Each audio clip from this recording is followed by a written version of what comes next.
একটি দেশ আছে পৃথিবীতে যেখানে পুরো একটা শহর মাটির নিচে, যেখানে যুদ্ধ বিমান ওড়ে পাহাড়ের ভেতর থেকে, যেখানে হাজার হাজার সুড়ঙ্গ আছে, অনেকগুলোর খোঁজ আমেরিকাও জানে না। সেই দেশের নেতা 2025 সালে ঘোষণা করলেন নতুন আইসিবিএম তৈরি হয়েছে, যার পরিসর 15,000 কিলোমিটার, আমেরিকার যে কোনো শহরে আঘাত করতে পারবে। 2025 সালের ডিসেম্বরে উত্তর কোরিয়ার রাষ্ট্রীয় মিডিয়া প্রকাশ করলো দেশটির প্রথম পারমাণবিক সাবমেরিনের ছবি। এটি তখনও নির্মাণাধীন। এরপর ফেব্রুয়ারি 2026-এ বসলো ওয়ার্কার্স পার্টির নবম কংগ্রেস। কিম জং উন বললেন, আমরা এগিয়ে যাচ্ছি অপরিবর্তনীয়ভাবে। পৃথিবীর সবচেয়ে গোপন দেশটা আসলে কতটা প্রস্তুত? আজকে সেই প্রশ্নের উত্তর খুঁজব।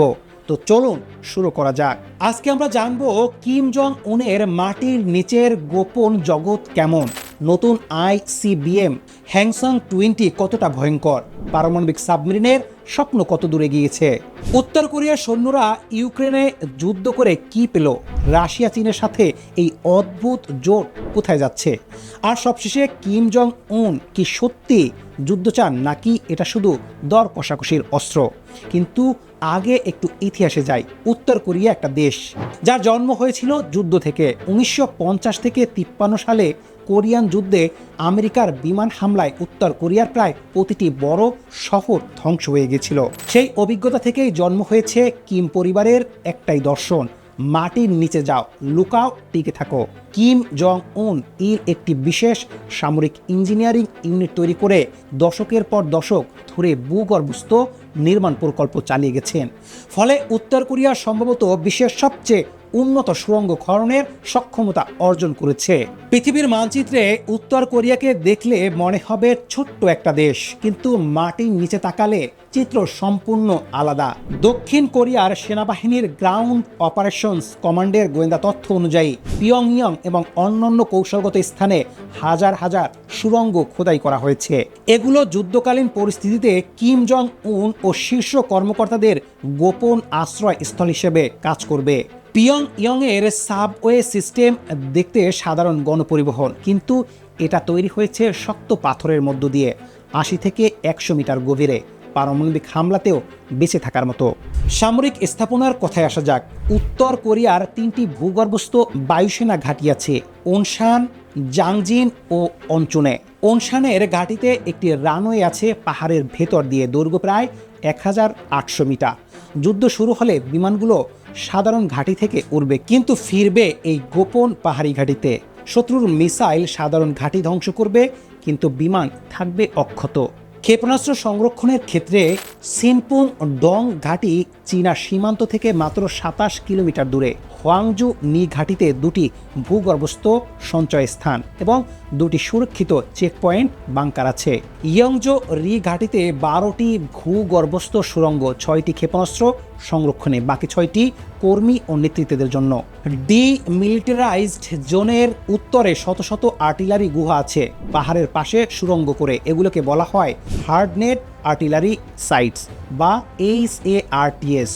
দক্ষিণ কোরিয়া ও আমেরিকার মার্চ 2025-এর যৌথ মহড়া করেছে এই ভূগর্ভস্থ নেটওয়ার্ক ভেদ করার জন্য, ড্রোন, রোবট এবং বিশেষ বাহিনী ব্যবহার করে।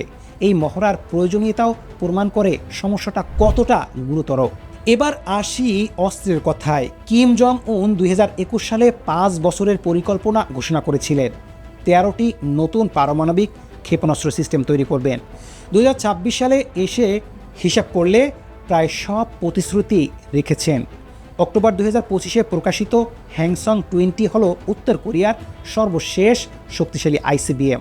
3 স্তরের সলিড ফুয়েল এই ক্ষেপণাস্ত্রের পরিসর 15,000 কিলোমিটার।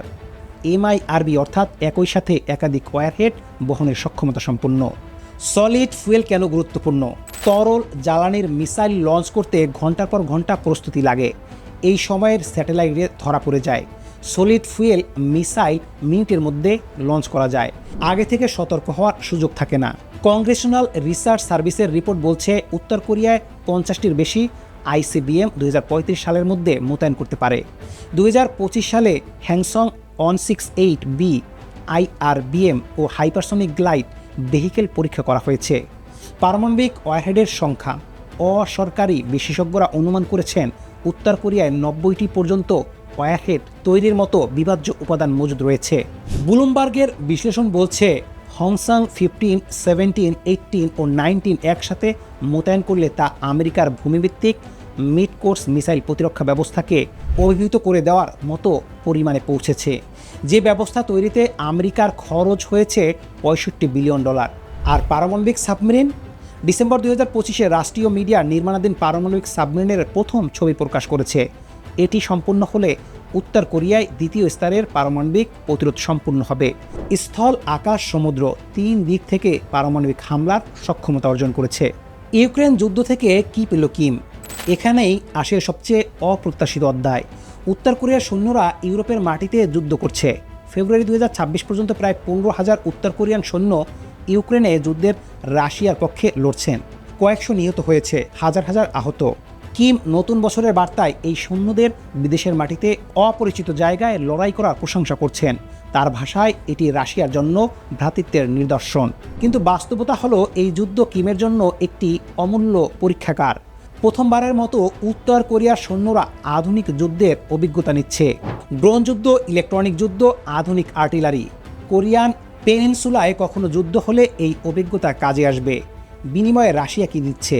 রাশিয়া উত্তর কোরিয়াকে উন্নত সামরিক প্রযুক্তি হস্তান্তর করছে, যা বিশ্লেষকরা মনে করছেন। এর সাথে আছে অর্থনৈতিক সাহায্য, জ্বালানি ও খাদ্য। দক্ষিণ কোরিয়ার কোরিয়া ডেভেলপমেন্ট ইনস্টিটিউটের বিশ্লেষক লি জং কিউ অনুমান করছেন উত্তর কোরিয়ার অর্থনীতি গত 5 বছরে প্রায় 10% বেড়েছে, চীনের সাথে বাণিজ্য পুনরুদ্ধার এবং রাশিয়ায় অস্ত্র রপ্তানির সুবাদে। অর্থাৎ কিম একই সাথে অস্ত্র পরীক্ষা করছেন, যুদ্ধের অভিজ্ঞতা নিচ্ছেন এবং অর্থনীতি সারাচ্ছেন। কিন্তু এই শক্তির পাশে দুর্বলতাগুলো কি?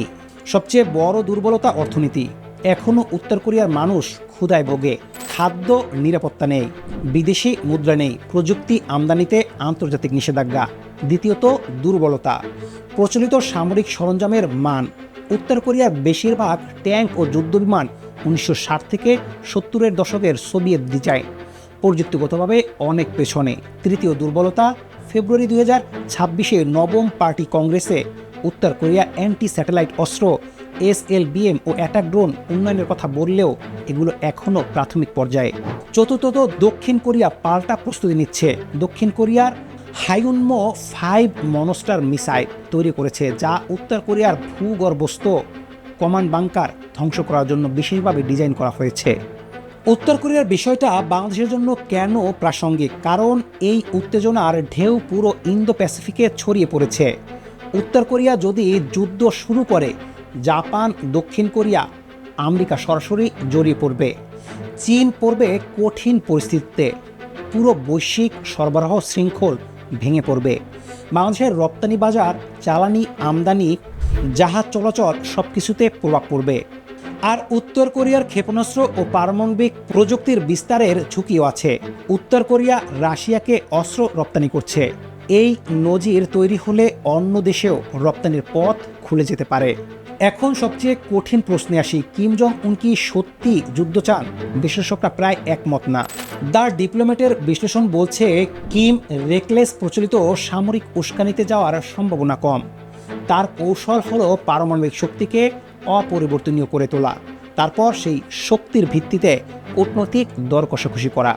কিম চান নিষেধাজ্ঞা তুলে নেওয়া হোক, অর্থনৈতিক স্বীকৃতি মিলুক, শাসন ব্যবস্থা টিকে থাকুক। নবম পার্টি কংগ্রেসে কিম মূলত অর্থনীতির কথা বলেছেন, আমেরিকা বা দক্ষিণ কোরিয়াকে সরাসরি উস্কানি দেননি। এটি তার আসল সংকেত। কিন্তু সমস্যা হলো এই খেলায় ভুল হওয়ার ঝুঁকি বিশাল। কোনো একটা উস্কানি যদি ভুল বার্তা পাঠায়, কোনো একটা মিসাইল পরীক্ষা যদি ভুল সময় হয়, পরিস্থিতি নিয়ন্ত্রণের বাইরে চলে যেতে পারে। কিম তার সৈন্যদের বলেছেন, যে সৈনিক অস্ত্র ধরে তার দেশপ্রেম মানে সর্বদা যুদ্ধের জন্য প্রস্তুত থাকা। কোরিয়ার ভাষায় একটি কথা আছে, আগে থেকে প্রস্তুত থাকলে দুশ্চিন্তা নেই। কিম সেই প্রস্তুতিটাই দেখাচ্ছেন। প্রশ্ন হলো, এই প্রস্তুতি কি শুধু দেখানোর জন্য নাকি সত্যিকারের? পৃথিবী সেই উত্তর জানে না। আর এইটাই কিম জং উনের সবচেয়ে বড় অস্ত্র, অনিশ্চয়তা।